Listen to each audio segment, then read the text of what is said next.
آپ ذرا دیکھیے گا کتنا مہذب نوجوان ہے, کتنا ڈیسنٹ نوجوان ہے, ٹیچر ہے. میں جھوٹ بول سکتا ہوں, ڈرامہ کر سکتا ہوں, اسکرین پہ بیٹھا ہوا ہوں, آپ کے سامنے میں اس کا پیغام دے رہا ہوں. سعید عادل پرائیویٹ اسکول کے ٹیچر ہیں, انہوں نے جو کچھ کہا, ہم سب یہاں پہ بیٹھے ہوئے جھوٹ بول رہے ہوں گے, ہم سب یہاں پہ بیٹھے ہوئے اپنے مفادات کے لیے بات کر رہے ہوں گے, لیکن آپ ٹیچر کا دکھ فیل کر سکتے ہیں اس کا. اگر آپ نے کچھ محسوس کرنا ہے تو چلیے محسوس کیجیے. اگر آپ کے سینے میں دل ہے, خدا کا خوف ہے تھوڑا سا, تو یہ سعید عادل ہے, ان کی بات کو سنیے اور اس درد کو محسوس کیجیے. السلام علیکم, میرا نام محمد سعید ہے. میں لاہور شہر میں ایک کرائے کے مکان میں رہتا ہوں. پرائیویٹ اسکول میں ٹیچر ہوں اور آج کل بے روزگار ہوں. گورنمنٹ نے اناؤنس کیا تھا کہ تمام پرائیویٹ ٹیچرز کو پے کیا جائے گا, لیکن پرائیویٹ اسکولز کا یہ کہنا ہے کہ والدین فیسیں جمع نہیں کروا رہے, اس لیے وہ پے نہیں کر سکتے, یا کچھ اسکولوں نے پے کیا بھی ہے تو فل پے نہیں کیا, اور ان اداروں کے اندر اتنی سیلریز نہیں ہوتی کہ گھروں کا گزارا ہو سکے. اس لیے اپنی فیملیز کو سپورٹ کرنے کے لیے ہمیں اسکول ٹائم کے بعد بھی پارٹ ٹائم جابس کرنا پڑتی ہیں, ہوم ٹیوشنز پڑھانا پڑتی ہیں, اکیڈمیز پڑھانا پڑتی ہیں, لیکن آج کل سب کچھ بند ہے. عمران خان صاحب نے تقریباً تمام سیکٹرز کے لیے فنڈز اناؤنس کیے, لیکن پرائیویٹ ٹیچرز کے لیے 1 روپیہ بھی مختص نہیں کیا. انہوں نے یہ بھی اناؤنس کیا تھا کہ گورنمنٹ جابس دیں گے, گورنمنٹ جابس اناؤنس کریں گے, لیکن کوئی بھی گورنمنٹ جاب ابھی تک اناؤنس نہیں ہوئی. انفارچونیٹلی بہت سارے لوگ, انفیکٹ میرے بہت سارے اسٹوڈنٹس میٹرک کر کے, انٹر کر کے ریفرنس بیس کے اوپر گورنمنٹ جابس کر رہے ہیں, لیکن میں اور مجھ جیسے لاکھوں لوگ گھروں پر بے روزگار بیٹھے ہیں, کیونکہ ان کے پاس ان کا ریفرنس صرف اور صرف ان کی ڈگری ہے, ان کی تعلیم ہے, جس کی شاید یہاں پر کوئی بھی ویلیو نہیں ہے.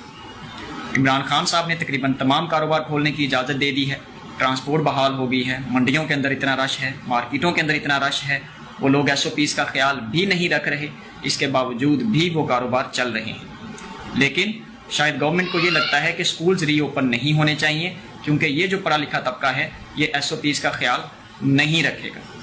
اس کے ساتھ ساتھ میں یہ بھی پوچھنا چاہتا ہوں کہ ان مارکیٹوں کے اندر کن لوگوں کی فیملیز کا رش ہے.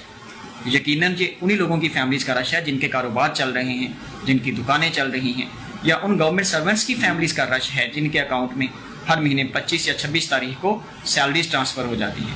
یہ پرائیویٹ ٹیچرز کی فیملیز کا رش نہیں ہے, کیونکہ وہ لوگ پچھلے 2 ماہ سے گھروں پر بے روزگار بیٹھے ہیں, بیکار بیٹھے ہیں, اور ان کے پاس اتنے وسائل نہیں ہیں کہ وہ اپنے بچوں کے لیے عید کی شاپنگ کر سکیں. اور اگر ان لوگوں کی کیئر لیسنس کو بیس بنا کے آپ عید کے بعد دوبارہ لاک ڈاؤن کر دیں گے تو ان لوگوں کا کوئی بھی نقصان نہیں ہوگا, کیونکہ ان لوگوں نے تو عید بھی اپنے طریقے سے دیکھ لی, اور اس کے ساتھ ساتھ انہوں نے اتنا کما بھی لیا ہوگا کہ وہ مزید مہینہ 2 بیٹھ کر آرام سے کھا سکیں گے. مسئلہ تو پرائیویٹ ٹیچرز کو آئے گا کہ جو پہلے سے بے روزگار بیٹھے ہیں, اور مزید پتہ نہیں کتنا بیٹھنا پڑے گا. سپریم کورٹ آف پاکستان نے از خود نوٹس لیتے ہوئے چھوٹی مارکیٹیں کھلوا دیں, صرف اس لیے سپریم کورٹ آف پاکستان کا کہنا ہے کہ اگر یہ لوگ کرونا سے نہ مرے تو بھوک سے مر جائیں گے. میری ریکویسٹ ہے چیف جسٹس آف پاکستان سے کہ سر صرف یہی طبقہ بھوک سے نہیں مرتا, پرائیویٹ ٹیچرز بھی بھوک سے مرتے ہیں, ان کے بھی بچے ہیں, ان کا بھی روزگار ہے. خدارا ان کے متعلق بھی کچھ سوچیے.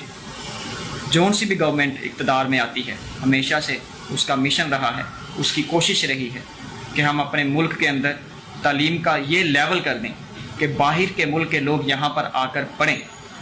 لیکن کبھی سوچا ہے کہ باہر کے ملک کے اندر ٹیچرز کو کتنی ویلیو دی جاتی ہے, باہر کے ملک کے اندر ٹیچرز کو کتنی امپورٹنس دی جاتی ہے؟ کیا کبھی ایسا سننے میں آیا ہے کہ باہر کے ملک کے اندر بھی ٹیچرز اپنے مسائل سے تنگ آ کر خودکشیاں کر لیتے ہیں؟ یقیناً نہیں سنا ہوگا, لیکن پاکستان میں ایسا ہوتا ہے اور ایسا ہوا ہے.